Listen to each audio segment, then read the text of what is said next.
கர்த்தருடைய நாமத்துக்கு ஸ்தோத்திரம் உண்டாவதாக. அவள் ஒரு குமாரனை பெறுவாள், அவருக்கு இயேசு என்று பெயரிடுவாயாக.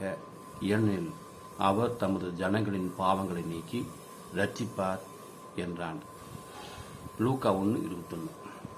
இயேசு கிறிஸ்துவுக்கு பாவங்களை நீக்குபவர், ரட்சிப்பு கொடுப்பவர் என்றும் வேதம் பறைசாற்றுகிறது. அவர் தானே வந்து பாவங்களை நீக்குவர் அல்ல. நாம் தேவனிடத்தில் சென்று அந்த காணாமல் போன குமாரனைப் போல பரத்துக்கு விரோதமாகவும் உமக்கு விரோதமாகவும் பாவம் செய்தேன் என்று சொல்ல வேண்டும். பணம் கொடுக்க வேண்டியவர்களுக்கு திருப்பி கொடுத்து மன்னிப்பு கேட்க வேண்டும்.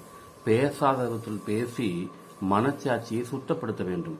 கர்த்தருக்கு விரோதமாக செய்த பாவத்தை சமாரியா ஸ்திரீயைப் போலவும் கர்த்தரிடத்திலும், சமுதாயத்திலே செய்த பாவத்தை சகையைப் போல சமுதாயத்திலும், சபையில் செய்த பாவத்தை தாவீதைப் போல அறிக்கையிட வேண்டும். தன் பாவங்களை மறைக்கிறவன் வாழ்வடைய மாட்டான், அதை அறிக்கையிட்டு விட்டுவிடுவனோ இரக்கம் பெறுவான். நீதிமொழிகள் 28:13. சிந்தியுங்கள், செயல்படுங்கள்.